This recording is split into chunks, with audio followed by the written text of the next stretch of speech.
Hey everybody, it's Kat and Steve with the Positively Midwest podcast. Before we get started, we're going to help pay some bills. We have hooked up with Anchor.fm to help us keep launching Positively Midwest to as many ears as possible. The more we expand our reach, the more lives we can help inspire. If you haven't heard of Anchor, it is the easiest way to make a podcast, and it's free. There's creation tools that allow you to record and edit your podcast right from your phone or computer. Anchor will distribute your podcast for you, so it can be heard on Apple Podcast, Spotify, Google, and many, many more. You can make money with no minimum listenership. It's everything you need to make a podcast in one place. Download the free Anchor app or go to anchorapp.fm to get started. Now, sit back and enjoy the next episode of Positively Midwest Podcast. Okay, welcome back, if you will, to Positively Midwest. I'm Steve Jurins, if you're unfamiliar with me. This would be perhaps the first official episode. The first drop that we had was a nice little 13-minute introduction of me, and I introduced my wife. We talked a little bit about our kids and our wonderful new addition, Onyx, the dog there. So tonight, I'm sitting at Rosabella Boutique in Watertown, South Dakota, and my first official guest is Brittany Petrik. I, from the bottom of my heart, like to call her BP, originally because I have a friend named Brittany as well, and when my wife would talk about this great person that she's works with, I was like, I don't know who you're talking about half the time, so I need to know which Brittany it is, so please, let's just go with BP. Anyway, so I hope you're down with BP. Only you. Yeah. Yeah. You know me. I'm down with BP. Anyway, so that joke will come out maybe later. It didn't come across as well as it was supposed to. So, anyways, thank you for doing this. Part of the reason that I chose you to be one of my first guests is because I think it's okay to say I really don't have a whole lot of idea what I'm doing. Like I mentioned in the first podcast, I bought a $40 little kit off of the internet, and we're piecing it together as we go. Now, I did say in the group, if you're not a member of the group, please check out Positively Midwest on Facebook and join the group. We're well over 700 members since Monday night. Woo! So thanks to you on that.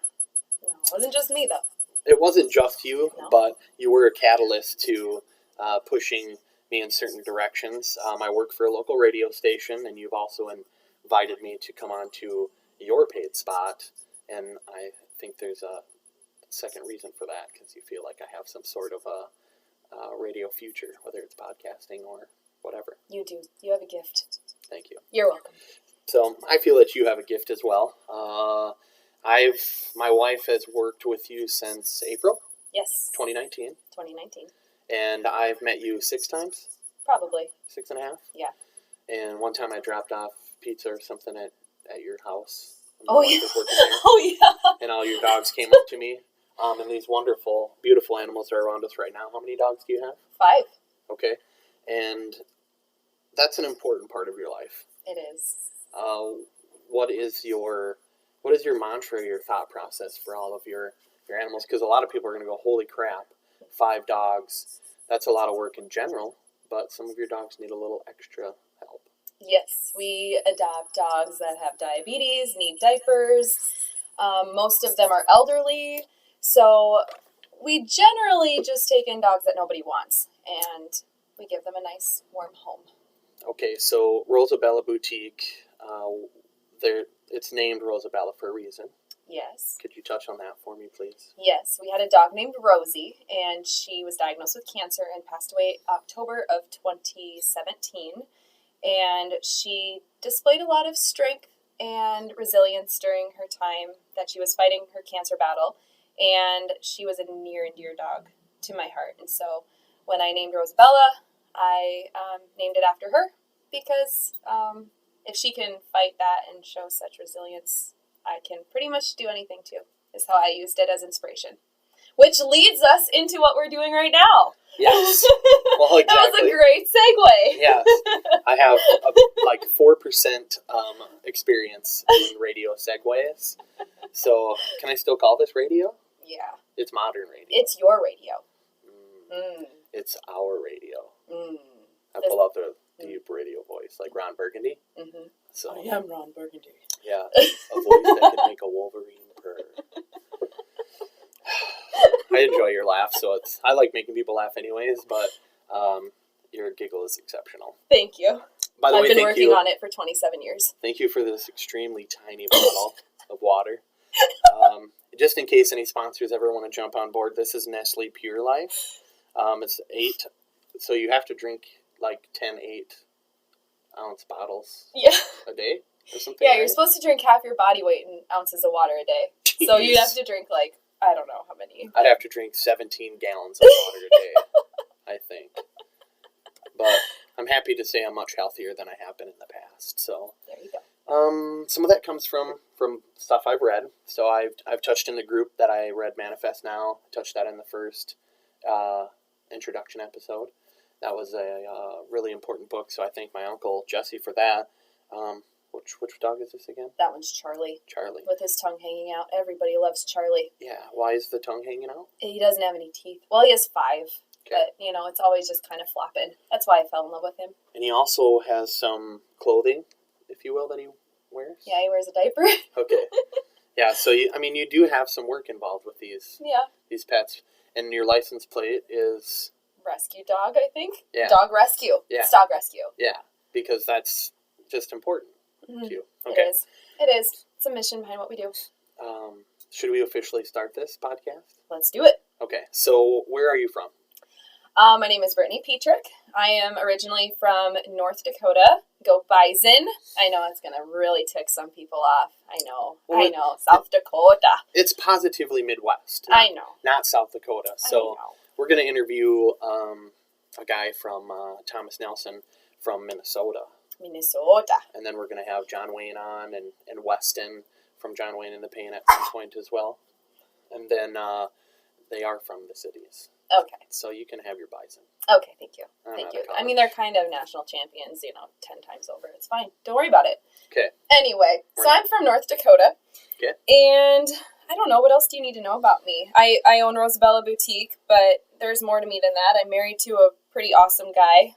I've met him a few times. He's pretty cool. I think he's kind of a beefcake. He's a pretty guy. He's a nice looking man. He does the beard thing well. He does. He's learned how to groom it so it actually looks nice now. It doesn't look like a caveman anymore. Okay. Or a lumberjack, whatever you want to go with. No.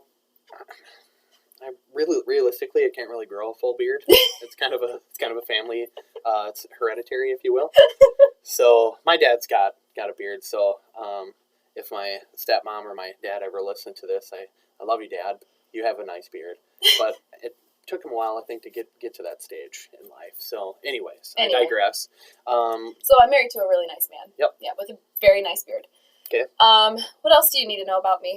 I've been through some stuff. Okay, so childhood. Did you have the mom, dad, no divorce? Yeah, I had it's not picture perfect, but the traditional type of childhood where mom and dad got married, waited 9 years to have this magical creature sitting in front of you. Oh, my Lanta. Yeah, then they stopped after this, and they just said, man, she's just perfect, and then they, we're done. And then, I'm just kidding. I'm totally kidding. If you guys don't know me, I'm totally kidding. But yeah, it's just me. I'm an only child. But I'm not I'm not like that typical, stereotypical only child. When people, when people hear that, they go, oh, so she got everything she wanted. No, I didn't. Okay. Yeah. So, I always wanted that bouncing Tigger, and I never got it. I still haven't gotten it. Christmas 2020, maybe.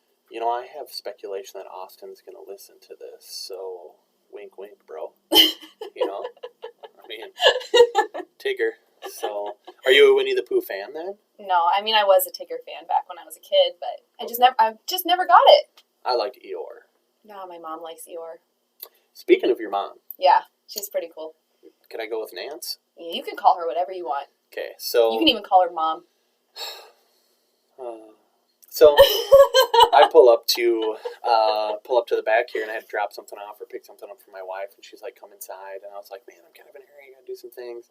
And that was, as I reflect, and I did shortly after, but that was like, hey, I'm glad I went inside there, and I wasn't we can continue to call like the old Steve or the old whoever, like as we're talking to people, but where I was like really grumpy and maybe mean to my wife or something because I didn't want to do what she was asking me to. And I'm so thankful I did, because to get back to Nance or Mom, I came inside and she doesn't know me, but she knows of me through you and my wife. And she come flying around the corner and said, I just got to give you a hug immediately. And son of a biscuit if that wasn't the coolest hug I've had in some time. So we hugged it out, and then we checked out the beginnings of your store, and I think Austin was in the middle of making some fitting rooms or whatever back there. Yeah, something manly he was creating. Beefcake, yeah, right? Yeah, he's pretty manly. Yeah, and so then we talked for quite a while, and her and I laughed, and then she said I hit the jackpot with my wife, and then she said, I think your wife hit the jackpot too. Aww. And so I might actually carry that for like the rest of my life. Aww. Because I had talked about it at work and with a couple other people, just because, I'll be real that a lot of people, my wife is gorgeous, drop dead gorgeous. The Lord would bow down. Well, they say that we're made in his image, so if God is a female, wow. Mm-hmm. So anyways, I'll digress again, but I've always been told, your wife's so pretty, really outkicked your coverage, the kind of typical, let's say, Midwest jokes maybe, even. That's probably all over the nation or the world, but, and so I've come to terms with that, and she truly is my better half, I feel, but it was really nice to hear something cool like that, because when you let your personality shine and you really just unlock yourself, that makes a big difference, right? It just shines out. So, North Dakota. And how did you meet your husband? I was dating his friend. Oh. Yeah. Talk about weird, huh? I don't know. His friend was a jerk, if that's worth anything. He treated me like garbage. Okay. So, yeah. Well, I pined after Catherine for some time. She was dating a guy when we were in high school, and I tried to date her from the second I moved to Castlewood when I was 14. And I would go to games and drive around with her, and was always trying to hit on her. And so I kind of somewhat was friends with this guy, but she introduced him to our group of people. Mm-hmm. But yeah, I was his friend for a while until I could swoop in there when they broke up once and take her for the rest of her life. Aww. Mine. Both? Yeah. Okay. How wonderful is that? It really is. So, hope you don't mind some of your story and then go back and forth. This is your podcast. It's ours. The whole group's. The whole nation's. It's everyone's. I'm just flapping my gums and putting it out on the internet for people to enjoy. So, friend, you're dating his friend? Yep. That's how we met. Okay. Yep. And that guy was a jerk. And he was. Austin's like, dang, girl, you deserve better. Not quite. Oh. He was dating somebody that wasn't that great either. And so we were really good friends. So we called each other and talked on the phone a lot.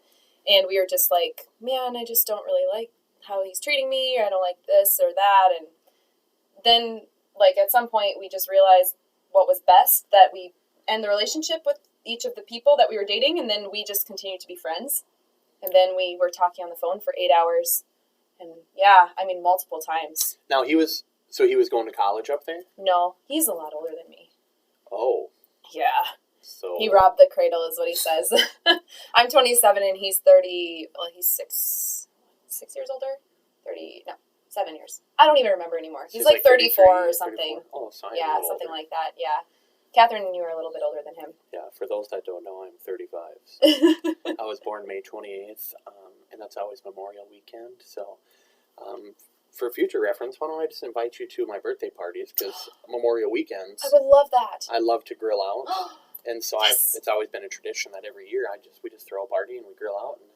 Yeah, I remember you had one this past summer, but I didn't know Catherine well enough yet, and I didn't know you, and I wasn't invited. Yeah. But now I get to be there. You did come after the Castlewood Street Dance and kicked it for a bit, though. Yeah, we did. So that was fun. You met my good buddy Eric. Did. We talked about, I think you guys talked about heavy metal or something a bit. Yeah. So I always tease him about Disturbed, and when we, I don't even know if he listens to that band anymore, but we'd always be like, wah-ah-ah-ah. I know that song. That's Down with the Sickness. Yeah. So we would just always just say that whenever he was like, oh, you got to listen to this new Slipknot or whatever. And I'd be like, ooh, ah, ah, ah. He's like, stop it. So, anyways. So I need to download that song on my phone. I gotta write that down. Yeah, write that down. Yeah. So so you guys weren't living in the same area? No, he was in Sioux Falls. Okay. And I was in Fargo. And I was still going to college. So you were dating his friend, and that's how you met? Yeah. Okay. Well, he was in Fargo, and then he moved because he got a job down. He was a correctional officer down in Sioux Falls. Whoa! Yeah. So he could throw down if he had to. I mean, yeah. Duly noted. Don't peeve off often. He's been known to get violent once in a while if he needed to. Really? Yeah. I've seen it. I think he's going to have to be on one of these episodes then, because I want to hear some of his man stories. And be like, I don't know if I have a man crush on you, or if you're just... Do you want to know those cool vibes. You want to know the best part? Yep. The first time I met him, he had a black eye. Did you ask why? Yeah. He got punched. Did he... And he had peas on his face. So this was a fight he just got out of, or he lost? Yeah, he ticked some people off at a bar, and then he got jumped with his friend in an alleyway, and they ran off. Okay. So I met him with a black eye, and he had Trey at the end of his leash, and now Trey's like 11 years old. So. Oh, wow. Yeah. So you guys have been together about 11 years then? No, he has had Trey before. Oh. Yeah, Trey was. Yeah, we've been together since 2010, so going on 10 years. Okay. But, yeah. So you're in college. Yeah. And what did you go to college for? I went for elementary education. Elementary education. Yeah, and I taught for 4 years, and then I gave it up, and I do this now. Okay. But yeah, I went to college at NDSU. Okay. So the background or some of the basis of this group and these podcasts are I've gone through a lot of trials and tribulations, and I think throughout my interviews we'll just give some insights on what I may have gone through. You brought up this idea of maybe sometimes someone should interview me, and maybe we'll do a show like that where it's just free reign on gerunds, and we'll find out, in a specific episode. But I'd like to just put little things out there as I talk to people anyways. So I want to interview people, and I want to engage our thought process, and I want people to understand everybody has gone through something. Maybe it's traumatic, maybe it was nothing, and it's just day to day. This is what I do, how I do it, and how I stay positive. So, you have had a bit of trauma at one point in your life, and so I thought that would be a relatively important part of our interview because, I want my guests to be like a partner in this. You help unlock people that are afraid to talk about things or are afraid to deal with things or don't know how to. And then the group is called Positively Midwest because in our area, there's not as many, it would seem, as many avenues to express, or connect on certain levels. I think we've become a lot more modern around here than we have ever. But realistically, I just started going to therapy like 6 months ago, and if I would have gone 10 years ago, I mean, who knows where I'd be right now. And it's great to get validation. It's great to get advice. If we can get real for just a moment, would you like to talk about an experience that you had when you were in college? Yeah, but before I tell my experience, I've experienced this with other women when I've talked about it is they say, well, I haven't gone through something like that. Or I look at other people, like this is what other people tell me. Like I look at you or I look at other women who have lost a spouse or a baby and they think like, well, what I'm going through isn't valid because like that's a real problem. My problem isn't real. And I just call BS on that because if it means something to you and it's bothering you, it's still like those are real feelings that you need to address. So when I'm like explaining what I've gone through and that sort of thing, if you're like, man, like I've never even experienced anything close to that, that doesn't mean that you haven't gone through stuff because you still have. Mm-hmm. It's just how you process and deal with it. And I mean, we all have our stuff. Yeah. So the focus isn't going to be the story necessarily. Yeah. But it's just important to say, well, I have gone through something. Whatever the level of importance is, it's just how you came about that and dealt with it, where maybe those avenues should be educated to people.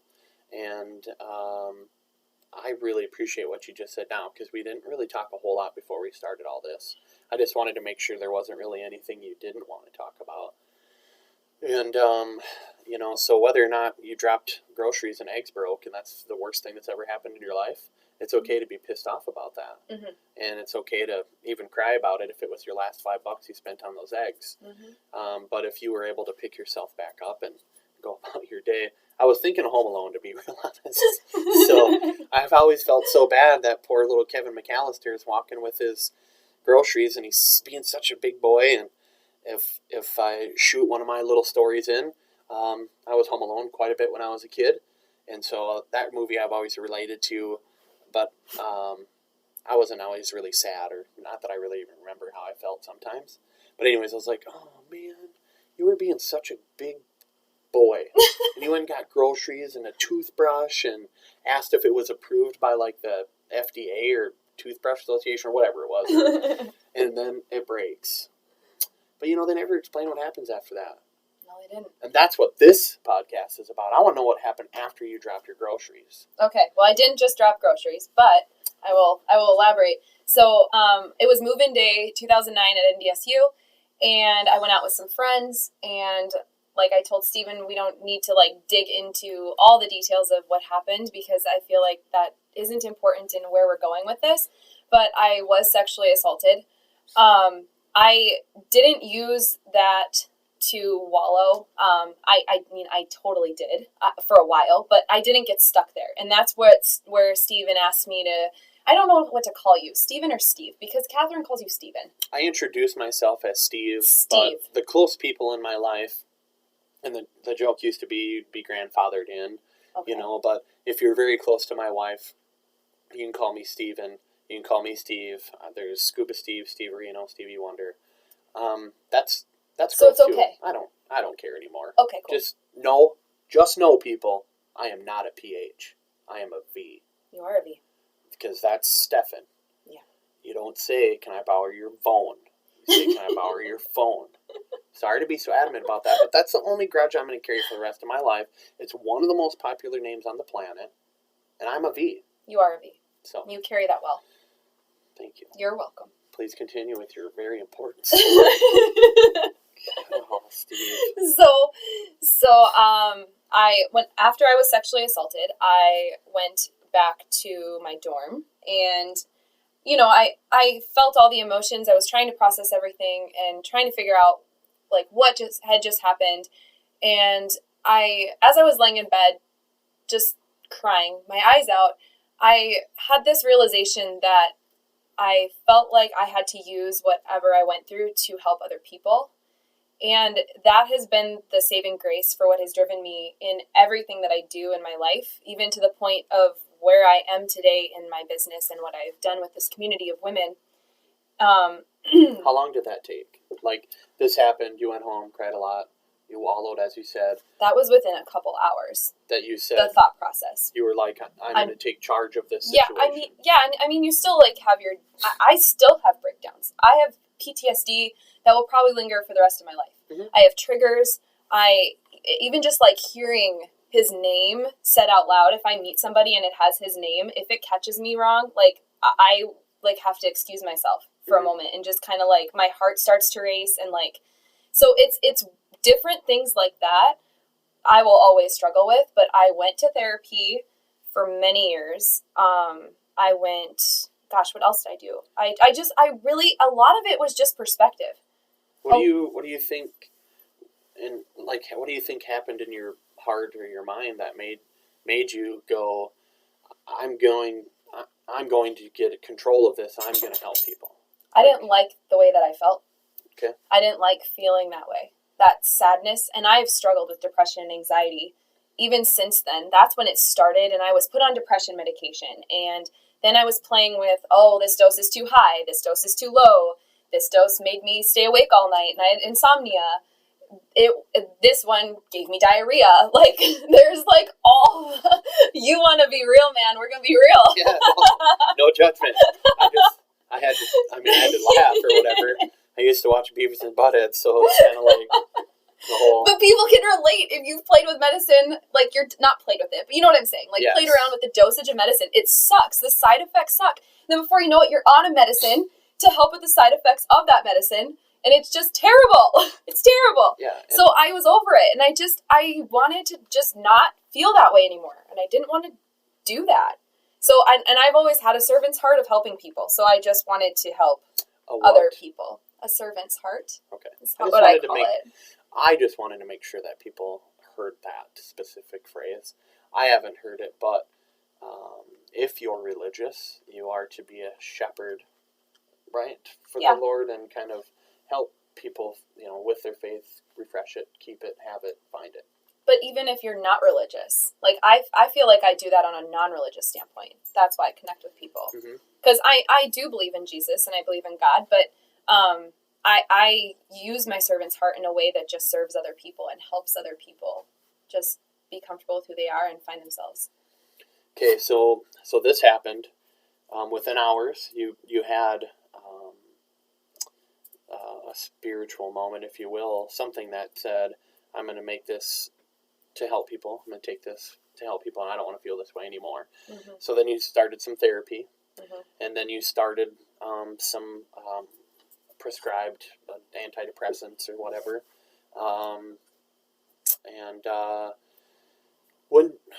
When did you stop medicating? When did you just take natural control of?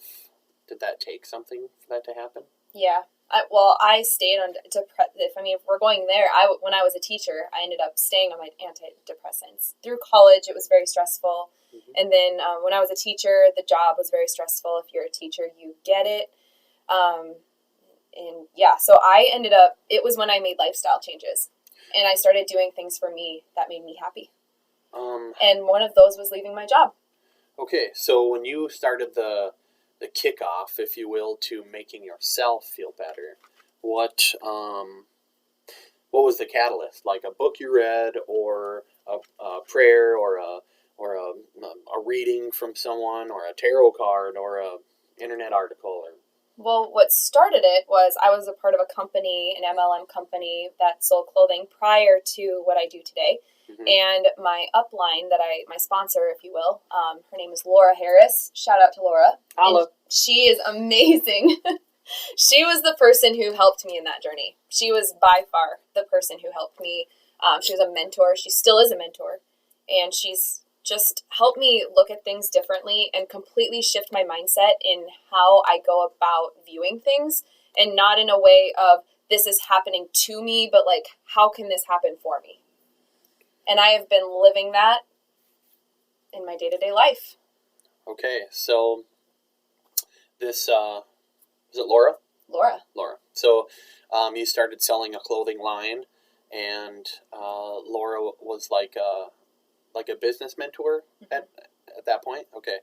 So you were a teacher, and aside from the stress and whatnot, that obviously catapulted you into wanting something different. Yeah. So everyone's had that job, I would think, that they don't want to do anymore. So you start the process of being unhappy with it, and then finding that escape or that next job. Well, if I can interject, I think a lot of people actually just get stuck there.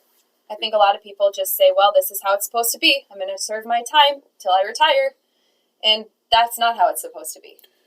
It should be fun. Like, even your wife is a testament to that. She worked at a job that she didn't like and wasn't serving her, and she quit, and she said she was going to work just a bunch of part-time jobs. Actually, multiple times. Yeah. Let's say she was in marketing. Yeah. And she made some good money for a while there, and that was very stressful, and that was not where her heart needed to be. Then she worked for another sort of marketing position, and that was for years, like 7-8 years, and that wasn't where she wanted to be. And then it was almost a marketing position again, but more typey-clicky, invoicing stuff, cubicle life. And I think I've just enough supported her to continue to keep evolving. Mm-hmm. And now, I don't know if you guys are hetero life mates. What does that mean? Like, I don't know.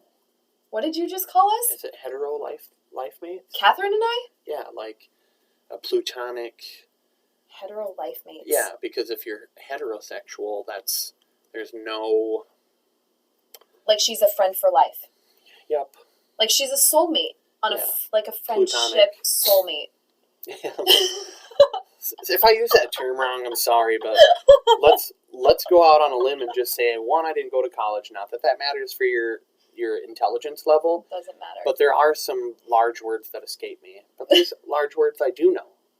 And so... Well, I went to college and I don't know that word. Yeah, Google has made us, oh my gosh, should I say search engines have made us sometimes, I think, less intelligent. And I myself am like spell check central over here. So... But we were talking... What did you guys say? Squirrel? Squirrel. Yeah, you squirreled right there. Okay. But that's okay. We're going to go back to Catherine. So, she's even a testament of that, too. Of changing... of changing her situation. And just saying, like, I am not happy this way, so I'm going to make a change and do something for me that's going to make me happy. And that's where a lot of people in the Midwest, I feel it is more prominent in the Midwest than anywhere else that I've seen, they get stuck. And I think that's not just in jobs, it's also in marriage, anything. Is it because we're in a relatively conservative area and there's a lot of the traditional mindset? Yeah. Where the cliche is on the coasts, everything's hippies and happy-go-luckies and maybe homosexuality, whatever. All that stuff's over there, and we're here in our little bubble, right? But now with technology and social media, people are becoming woke, dare I say. Ooh. So... Holler at that. Look out, folks. So here we are, and we're more in tune with that kind of stuff nowadays. Mm-hmm. And so part of the mission of this too is to let people know that that's okay. Mm-hmm. So there was someone recently that I know is very unhappy with their employment status right now, since we're talking about this. Yeah. And so I reached out to them and I said, I hope it's not your wife. No, absolutely not. No. That would be awkward. No, and I wouldn't announce that to you while we're recording a podcast. So, anyways, and it's not me. Not me. Just for the record. But I reached out to him and I said, do it. I said, start looking for something right now, and then put in actual applications, and then don't post on social media again that you don't want your job. And I don't want to act through all this group and all these podcasts that I know what I'm doing and I'm telling people what to do. But I think sometimes it's okay to let people know that what you're thinking is okay. Mm-hmm. You don't want to do what you're doing, then stop. Mm-hmm. Stop it right now. Don't. If you don't want to go home because of the person you're with is a jerk, your husband's friend. Mm-hmm. If you don't want to, you get up in the morning repeatedly. Everyone has crappy days, but repeatedly, stop it. Yeah. And it's a mindset thing. You can wake up and choose to have a good day, or you can wake up and choose to have a bad day, but whatever you choose is what's going to happen. How do you keep a positive mindset? Oh, that's a good one. Well, I love life. And I guess by making the lifestyle changes, I've become happy. I wasn't always happy. I used to drink, man, like a lot. Like I don't think I was quite alcoholic status, but I was like to the point that when I was sitting at my job as a teacher, it was getting to the point where I was like thinking about having a drink that night because I couldn't stand being there anymore. And then I'd go home, and I feel like that's a common thing around here too, because drinking is so I don't know, it's normalized, I guess. Like you just drink. That's normal. Yeah. And so I would go home and I'd have a couple beers. Sometimes that turned into 3, 4, never know.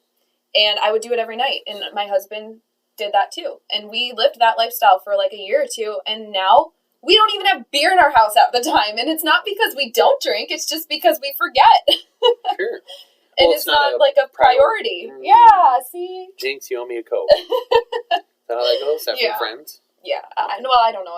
When it was from Kim Possible when I was younger, but whatever. I watched that. That's all right. I watched Flash Forward. Did you watch that? No, that might have been before me. It wasn't. Oh, sorry. I was watching it when I was too old to be. Oh. So. Then I just didn't have that channel. It was Disney. Oh, I had that channel. Yep. I was watching Powerpuff Girls. Wait, no, that was Cartoon Network. I did watch that as well. And Dexter. Dexter. Yep. So, but I do like to have margaritas and that sort of thing. So don't get me wrong. I don't have a problem with drinking. Yeah, this isn't a position. That's not. No, I'm not saying like, oh my gosh, you all are bad if you're drinking. That's not what I'm saying. I'm just saying that I was using alcohol in a way that that probably wasn't as healthy as I realized, I guess, and I didn't even know I was doing it. Yeah, there are dark sides to that, of course. So those aren't going to be in some future interviews because there are 3 people that stand out immediately in my mind that are completely sober and have been for a long time. And one of the things they do say is that, and this is alcoholism, not just, a little bit of drinking here and there, like probably most normalized people do. Mm-hmm. But their clarity of mind and their thought process and their organization and stuff just exploded. Because you weren't shadowing yourself maybe by keeping that stuff down. I mean, it is unhealthy to drink that much on a consecutive basis. Yeah. Just like heroin and meth, I guess. I mean, it can be that bad. Yeah. So, if I can elaborate on the question, then what I asked was how you stay so positive and what you do, because you still have bad days. Oh, yeah. Yeah. Oh, I just had one yesterday, and I was texting your wife. Oh, okay. Yeah. And you still have, you still just get grumpy just because. Yeah. And you still get mad at your husband, and yeah. you guys fight. Yeah. And so have you, we know you've done personal therapy because of your experience. Mm-hmm. Have you done couples therapy? Yes. And is it like, oh my God, I can't stand this guy, so I want to get a divorce. Last ditch effort, we better go to therapy. It was to the point of we were both crying and realized that we were so unhappy, but we loved each other, and we knew that we needed to just do something to fix it because we still wanted to be together. It's not that we didn't. It's just I was on chapter 5 and he was on a completely different book, and sure. We just were not even connecting, and it was a lot of it was communication. Yeah. And so we only went to like 2 or 3 sessions, and we learned some tools and practiced those tools in therapy. And I mean, we're not perfect, but it's helped.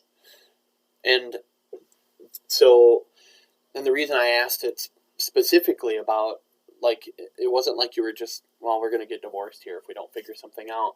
Because people can go to therapy just because you want to. Like, you should. Like, go to therapy. You should. Almost everybody, I think, probably could go to therapy. Yeah.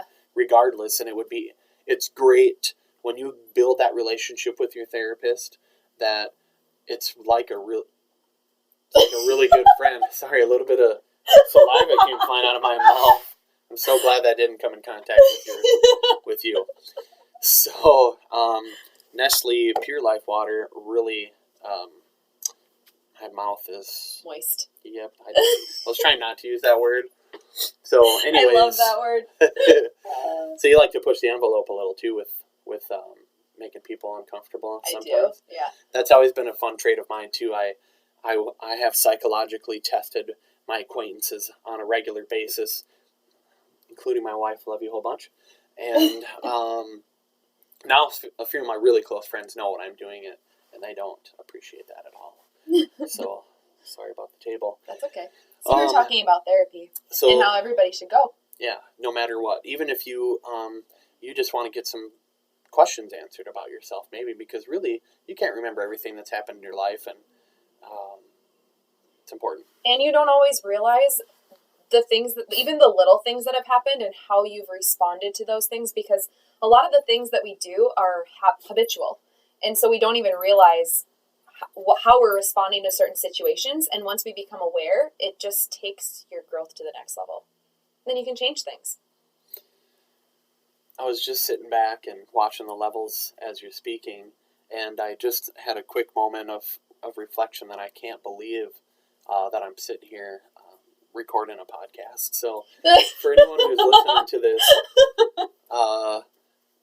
thanks a whole lot. And if you show positive feedback to this and you got anything whatsoever, it's making me a little emotional right now, so I don't mean to inject that way, but holy crap. I just can't believe it. Well, it's like I told you yesterday on voice message. I was like, you're literally going to change lives. How freaking cool is this? I don't know. We're going to find out. I know. I mean, I know how it feels. I know. So, thanks, guys. So people need to go to therapy. Yeah. I'm just kidding.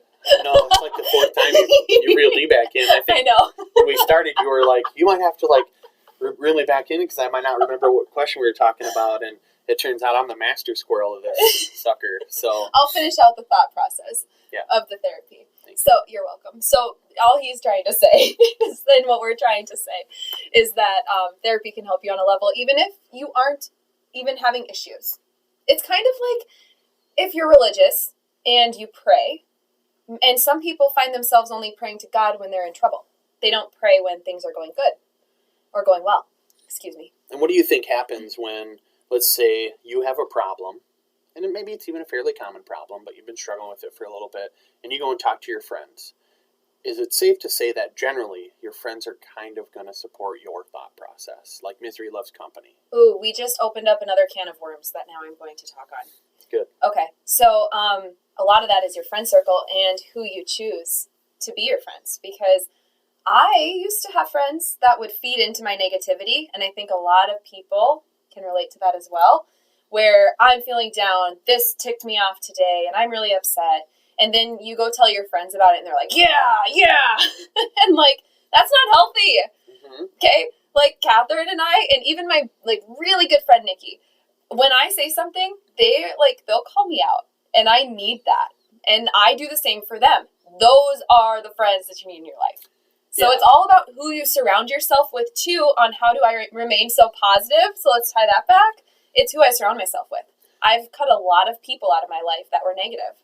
So when you were saying all this, for the listeners, because they can't see, you were aggressively pointing at me. I was pointing. Why was I doing that?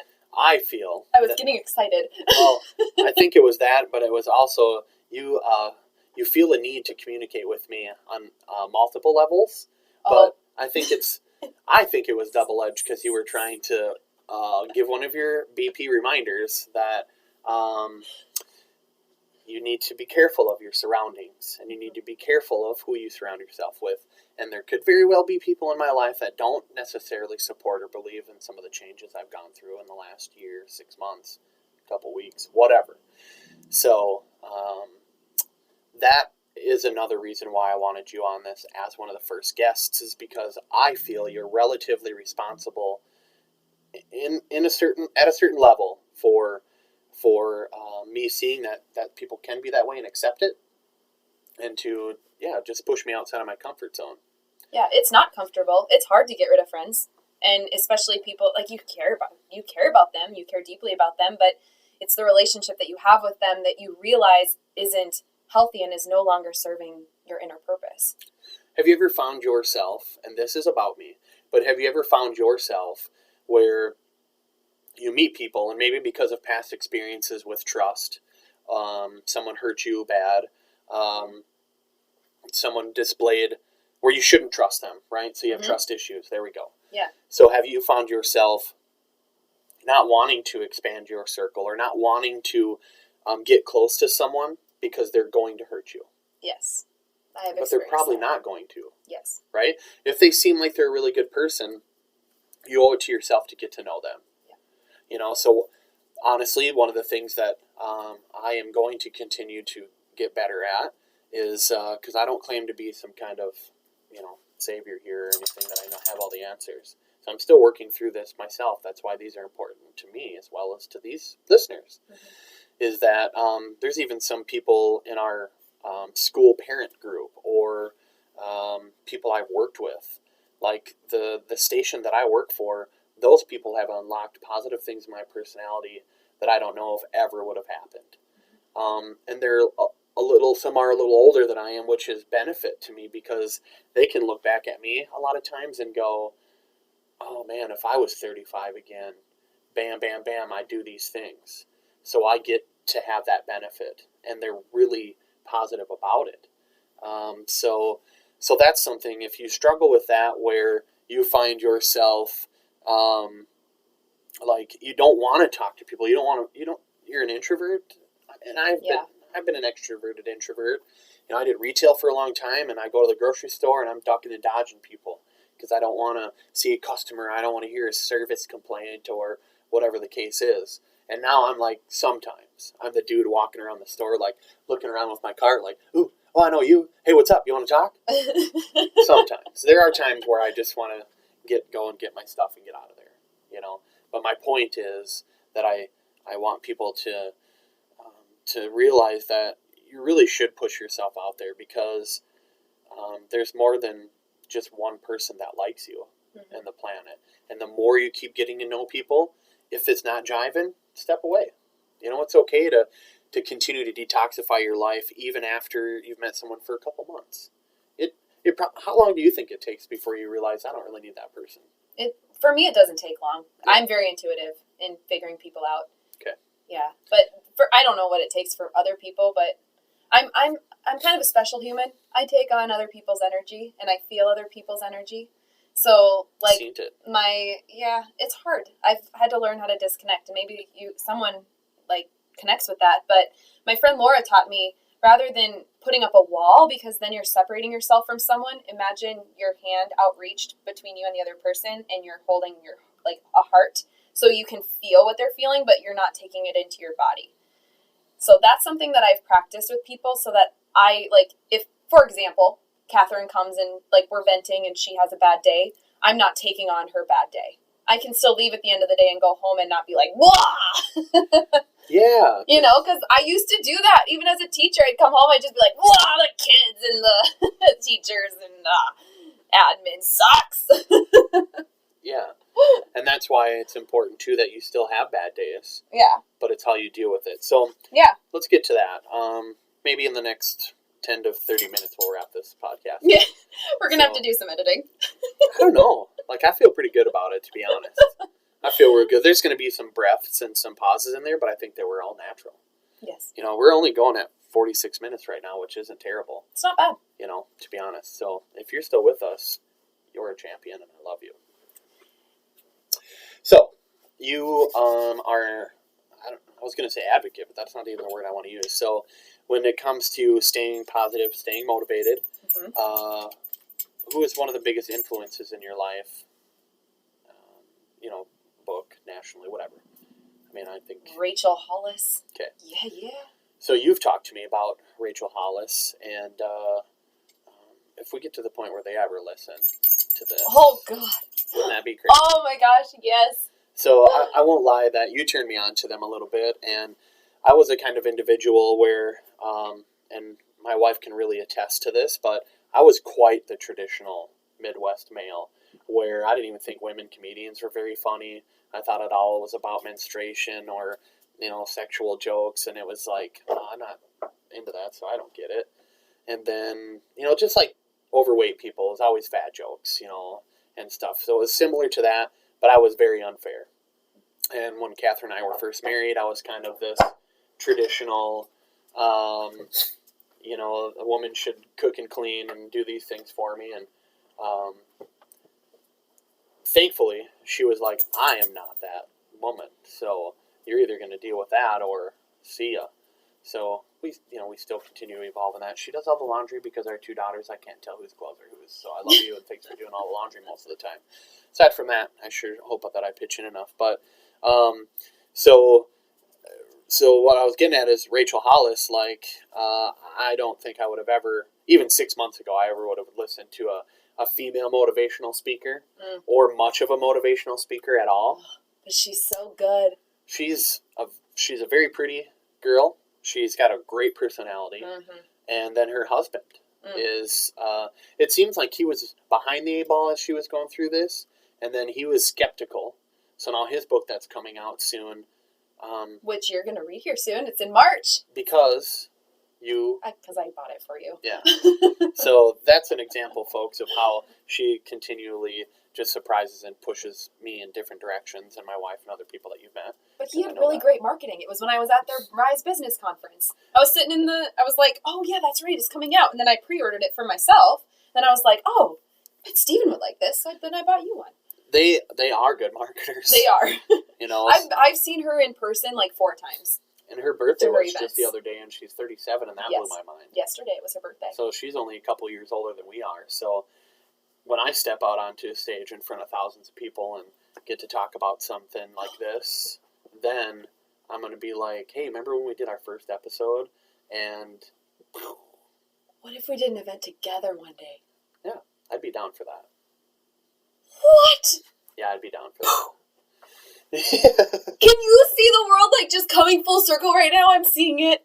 Well, I had a little bit of a vision about it because when I was watching the Instagram story, I was, like, she comes out and they're playing "Hey Shorty, It's Your Birthday." Is that the 50 Cent? Party like it's your birthday. Yeah. Better sip a Cardi like it's your and birthday. I was like, well, I guess I could see myself come flying out there and being who I truly am. Oh yeah.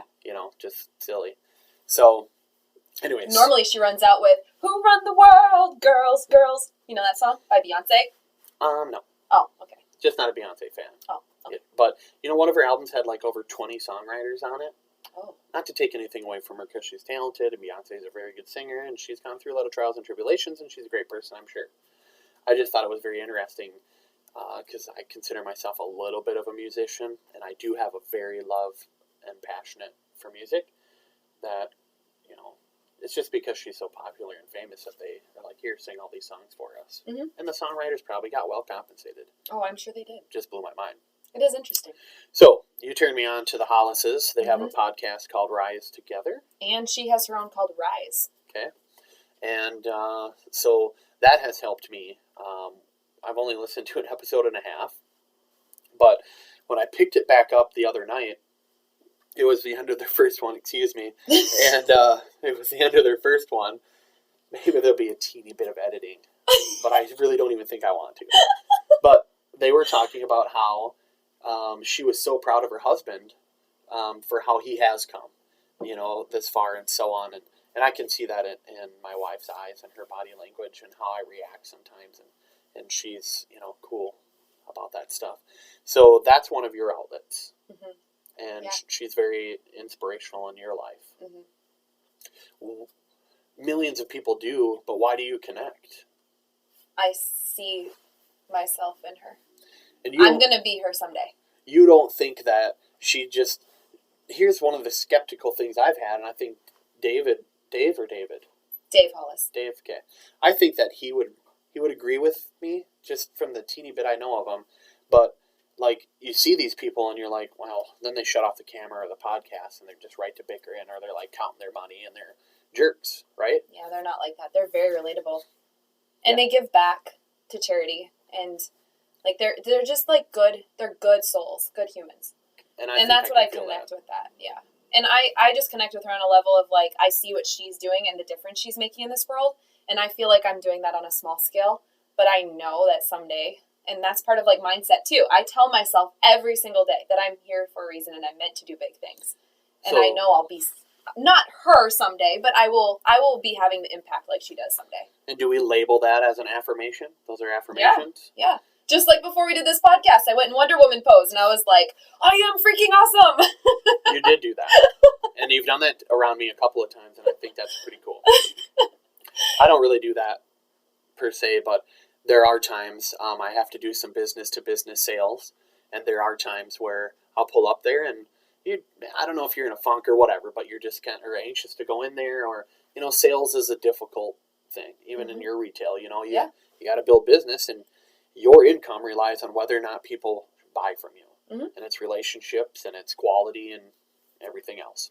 And I'm like, holy crap, what am I going to do? I got to go in here. This guy doesn't want to talk to me. He doesn't like me, and he's like, well, if he says no, he doesn't like me. So I've struggled with that for a lot of years in sales. And I will tell you the last couple months of my life, it has significantly changed how I do approach business and myself when I talk to people. So I know that's something that you go through as well. So aside then from that wasn't a plug for the Hollises because it's legitimate. Yeah, I'm not getting paid to say that. But check it out. Yeah. If you've got it, listen to Positively Midwest podcast and then have that on your burner as well. Books. Tell me about books. I like to read, but I just don't make the time like I should. I'm going to be honest. Yeah. I'm one of those people that like wants all the books and wants them all and then they sit on the shelf.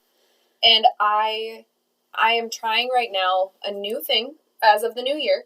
I'm reading a little bit every week, but I've learned I can only read one book at a time. I was trying to read a fiction book and a personal development book at the same time, and then I'd read whichever one I was feeling based on mood. but I couldn't remember where I was at on either of them. Have you ever watched 2 TV shows at one time? I can't do that. Has anyone ever probably done that? Austin does. Oh. He has 2 TVs in his garage, and he watches 2 things at the same time. Sports stuff, right? No, but I guess it is for the most part. Well, mostly. Yeah. Or he'll like be playing his video game, and then like a sports thing is going on the other side. Yeah, so that's a little different. I can't focus enough. So right now what I'm trying is fiction, and then when I'm done with that book, then it's going to be a personal development nonfiction book. And so right now that's working. I'm on chapter 2, but I need to read more. Maybe I'll do that tonight. Okay. Meditate? I do. Okay. Morning, afternoon, night? Normally it's in the morning. I do meditations, and I do yoga in the mornings too. Do you clear your mind? Do you let thoughts flow naturally? Both. Do you focus before you do it and make that a focal point of a thought? So you are engaging yourself to think specifically about it. You know, like if it's maybe a struggle, like, or I'm going to have an open house tomorrow. Okay, so this is open house. I got this. I don't do that because it's like piques my anxiety. I have OCD and I'm an overthinker and my thoughts already flow, so I don't need to do that. I need to let things go when I am in those moments. So when I meditate, I just work on like clearing my mind and believing that all things are happening for me. All things aren't happening to me, they're happening for me, and just telling myself all the positive affirmations like, you are awesome, everybody wants to be with you, everyone wants to hang out with you, everybody likes you. Like, those aren't all true things. But you tell yourself the things that you need to hear. And they are all true things. They're not everybody. But there's some people that don't like me. Yeah, and that's okay. I'm not here to please everyone. Thank you. I really don't care. But those that do love me, it's because they know my heart and they know who I am. Yes. And then there's people that send me really nasty messages and then I just block. So here's an engaging thought, okay? Everyone does like you, and the people that don't, okay, so in psychology, they say that the same brain synapses or communications, like when you look at a brainwave or, you know, those pictures or whatever of your brain lighting up, that when you truly hate someone and you truly love someone, that's like the same communication process. Oh, dear.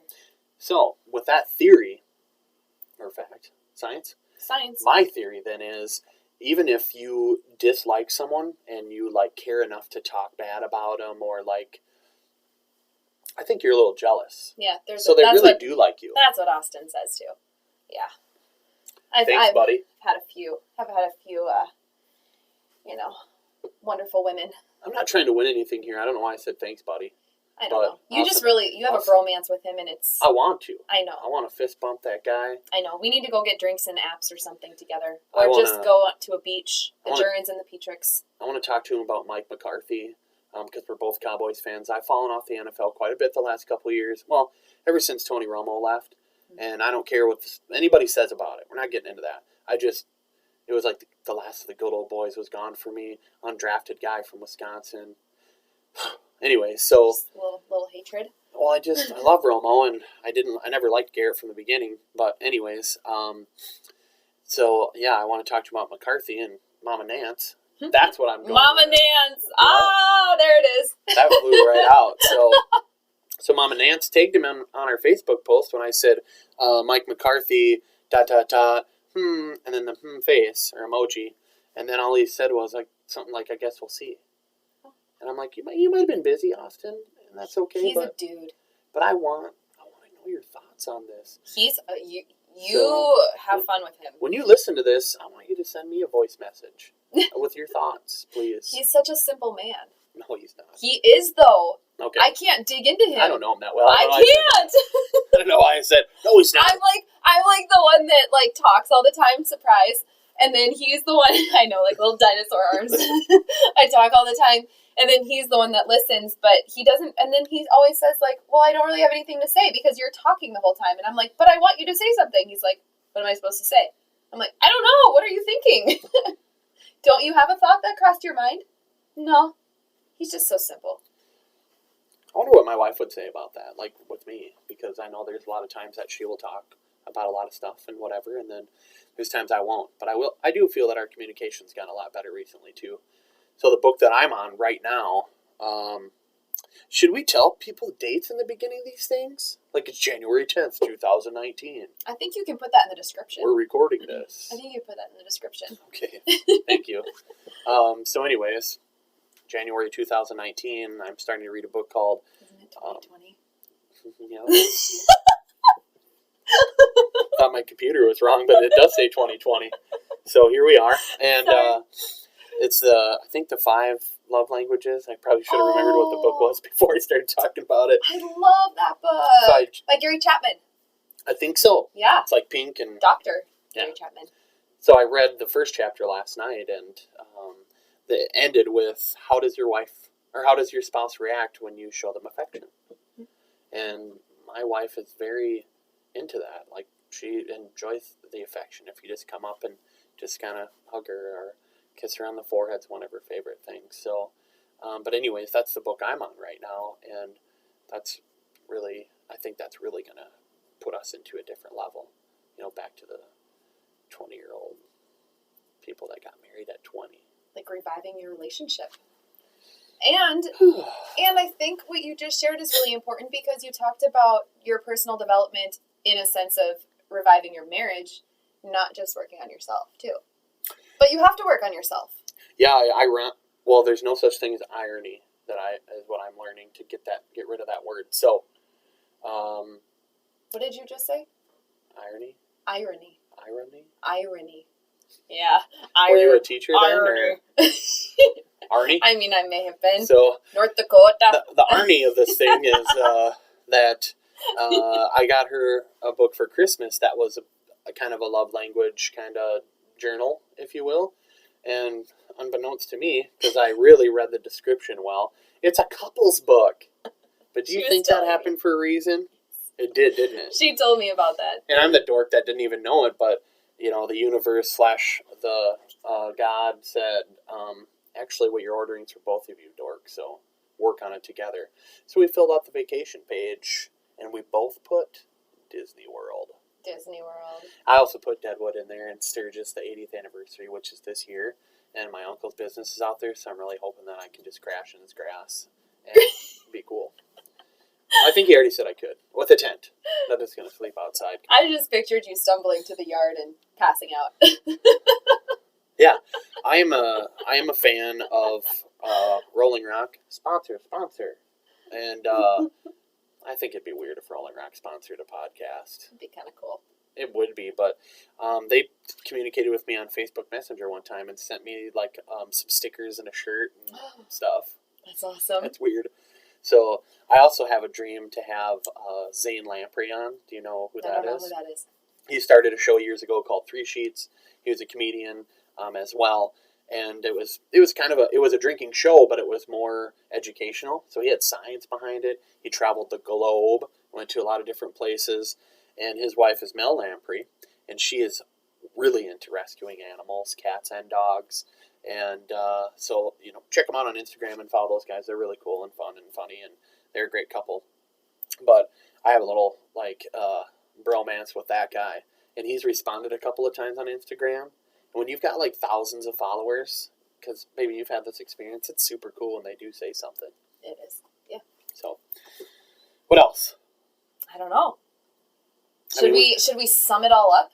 Yeah, so give people a summation of what they should focus on with key points. Yeah, because it's awesome that the podcast is so raw and organic that we just, in a sense, ramble and then ping pong off each other and squirrel a little bit.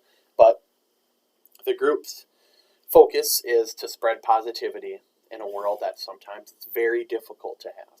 Mm-hmm. So my kind-hearted friend BP. And that's just for me. Yes. No one else can call me that. So that's why I grandfather in the Stephen. Yes, thank you. V, no PH. So the point is to be a community, a group. That's why I added a group page. Plus, I like how when you do post something, it goes out to everybody. They get a notification on that. And that's great. I got that from you because of your group. Would you like to invite people to your group? They can come to my group if they want to. Yeah. I have a different kind of community than you serve. Yeah. We're both in this service-based business of just taking care of people, yeah. but... And you sell a little clothes. Yeah. That's how I pay the bills, is sometimes. The clothes. Yeah. Sometimes. With the help of radio. I mean, that has helped. Shameless plug number 5. But, yeah, I have Rosabella Boutique, but my page is Rosabella Brittany Petrik on Facebook, and that's also my group. And we're all about sending positive vibes, helping other people, being inspirational. We're a community of women that love and support each other. We do have some men. You are a part of that group. I am. Yeah, and there are a few men in there. But I'm mostly drawn towards women, or I guess women are more drawn towards us. About finding yourself. It's kind of that area of. And your first, what's the word? I don't know if catalyst is the right word, but your first step into providing some positivity for women is you're going to have one of your first women's retreat locally here. Yeah. And that's something you're very passionate about. Yeah. Maybe a Hollis style environment, but in your way. Yeah. And it's not a support group. It's not a workshop. Mm-mm. It's like it's a community. You tell us what it is. What am I doing? It's a community. Okay. Yeah, it's just a community of women coming together and loving and supporting each other, and we'll dig into some stuff, and kind of like what this podcast we just did. Like, everyone has gone through hard things. Let's dig into that. What are some tools that you could use?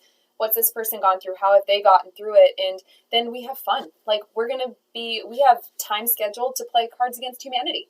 Like, just to have fun together. We have time scheduled to do connection within, is what we're calling it. So you can either connect within yourself or connect within others, and grab some tea by the fire with a new friend, or go walk. I mean, the retreat is just going to be so amazing to just have women come together in community, but it's also a weekend for you to get away and just relax. And so this is going to drop before your registration needs to end. And so if anyone from our area, well, you have people coming from all over. Yeah, we do. Yeah, okay. My one friend is flying from Colorado. Okay, well, plug it for a second. Just let people know how they can join if they want to. Well, on our there's information on our group, but then you could also go to our website at rosabella.co, ROSEABELLA.co. You gotta spell it out. But if you find us on Facebook, you can just ask too. But we have all the information to sign up. You can choose to stay in the bunkhouse. You can choose to get some friends together and get a retreat room. The cost is anywhere around $290 to $300 per person, and it covers all of your food, your room, and all the fun stuff that's happening that weekend. The destination that you chose, was that specific? Because she's a philanthropist? I do like her mission, Joy Ranch. Yeah, okay. And Joy Nelson, I like her mission. But I had gone to a retreat out there, a yoga retreat, and I really loved the serene environment. And when we were there, that was when my friend Nikki came up with the idea. She's like, you should do this. And I'm like, yeah, I should. You really think people would come? And she's like, yeah. And so here we are. We just freaking booked it, man. That was a year ago. Good. It was kind of crazy. And so here we are. So registration will end on February 20th, 2020, and the retreat is April 3rd, 4th, and 5th. So if you listen to this after February 20th, for any reason, you probably won't be able to participate, but I have an extremely strong feeling inside that this isn't your last one ever. No. It's the first one. This is just the beginning. Okay. Yeah, see, this is where we're starting. Like, we're gonna come out to that song. What's that song? Like, we started here. We started from the bottom, now we're here. Yes, that song. Okay. So this is my bottom, but it's still like gonna be freaking awesome. But then you just wait even like a year or two, like this is just gonna freaking explode. Okay. And it's already gonna be awesome. But these are the people that come to this one are gonna be like, wow, I went to the first retreat. Remember when there was only this many people there? Yes. And then all of a sudden there's gonna be like freaking hundreds that just want to knock the walls down. Like it's gonna. You'll have your own BP ranch. I am. I'm going to have to open up my own ranch, and then you're going to come talk. And then I'll be like, you down with my BP? Yeah, you know me. I couldn't wait to get that out. Because the first time I tried at the beginning of this podcast, I didn't do very good. It didn't work. Man, what a great little thing that turned out to be. Okay, so we've been talking with Brittany Petrik in the Watertown, South Dakota area. We talked about some traumatic experiences. We talked about and that kind of stuff can happen to anybody. So if anything, like, if you're a young adult listening to this, from my wife's point of view, because we have a 12-year-old daughter, I would just like to say, as a father, I'm a modern father. I don't mind talking to my kids. I try to about menstruation, even. I try to talk to them about bras and everything. I'll go to the store and get the tampons. I didn't want to do it when I was younger with my wife, and that's stupid when I look back on it. But just know that your parents do really care about you, and to talk about anything, reach out to someone and make sure you talk about anything if it's bothering you in general. But something like that's very important. Know that there are people that care about you. I care about you. I care about you listening, and you are a part of the group, more than likely, if you're listening to this. So know that you can Facebook message me at any time, and I probably would like to make myself available to you. Whether it's just to listen a little bit. I'm not going to claim to give you any professional advice, but I might have some advisement. And I sure have a pretty kick-butt therapist. I'd turn you over to her. There's other ones in our area that are really good as well, so I'm not taking anything away from them. You probably know people locally then, obviously. Mm-hmm. And then we could talk to those people for you to help you find someone from your area if you're not from our area. They all have connections anymore. Mm-hmm. It's 2020. It is. Right? It is, not 2019. Mama Nance, I know you're going to be listening to this. Mm-hmm. So thank you for raising BP, because I think she's pretty cool. And she's helped our family, and she's helped in a lot of different levels. And she's helped me. And you get me emotional now. I hope so. I wanted you to cry one time while we were on this. Oh, and I almost did just looking at the speaker level. I know. I watched your eyes. No. They were getting a little watery. Yeah. They were struggling. And that's not something I was into with the whole crying thing. I've probably done that more in the last year than I ever have. But so this is about positive growth. And you've listened to the Hollises. You've read lots of books. You say daily affirmations. You do yoga. You meditate. So you pray, because you are you believe in God. And I surround myself with positive people. Yes. And so lessen detox if you need to. People will help you do that. Therapy is an option. Mm-hmm. All the things we listed about yoga and meditation, affirmations. Affirmations, I think, are one of the strongest things you can do in your life. Absolutely. You are the only one who can tell yourself who you are. Yeah, that positive self-talk. If you've ever done something in private when no one else is around, that's you knowing yourself truly. So that's a big deal. I don't know. I don't think we have to recap what we talked about, but just that where we're at is the positivity. Whether you believe in aligning your chakra. Catherine and I have gone to a family music festival called Project Earth. I'll give them a shout out because it's great. It's just over in Geneva, Minnesota. It's called Harmony Park. There's real hippies there. There's dreadlocks there. There's real hippies there. I'll just say that. And they are very good people. And I know a lot of people that would look at them and go, oh my gosh, that's crazy, or whatever. And it is kind of crazy, but it's crazy cool how connected. That was my first experience with, they say welcome home when you roll up there, welcome home. Aww. And my kids love it too. Oh, that just gave me goosebumps. Yeah, it's really cool. So that was probably my first experience in trying to crawl out of whatever shell I was in. Mm. And some of my friends helped me do that. While I was there too, and then the music is fantastic. So I've been jamming reggae for probably 4 or 5 years now, and reggae is a very good outlet for me. It's always positive. Some of it can be political, but for the most part, most of it's just about love and spreading it. And the beats are really, really good. It's like, to me, it's like rock, rap. Maybe there's some horns in there sometimes, some ska stuff. It's all combined into one super genre. So they call it medicine music, which is super cool. Speaks to the soul. It does. And from what I understand, most of the successful people that are out there on the planet read to some degree. So never stop learning. Correct. This is a way to learn. It is. So you can listen to a book. You don't have to read it, because Yeah. sometimes that puts me to sleep. And some people just say, "Oh, I hate reading." Well, then listen. Yeah, get an audiobook. Get Audible. Is that what that app is? I think it's Audible think that that's you can what I use. stream it to your car. And then, so this podcast is available now on SoundCloud, on Podcast Addict. Yeah, thank you. And then Spotify. I learned how to RSS feed all this stuff from SoundCloud. Ooh. So I don't even know what you just said. I'm familiar with RSS as a term, but I don't know what it is either. Okay. And Apple is not working with me very well. Something about logo and some HTTPS, and people listening to this that are technical know what's up. Whatever. I'll figure it out maybe someday. But even if you have an Apple phone, you can download Spotify. Yeah. I have SoundCloud on my app, on my phone. Okay. So that's where I've been listening. Okay. So do that. Yeah. Either way, join the group. You're probably already in it if you're familiar with this podcast, and then listen to this. So thank you for listening to it. Thank you.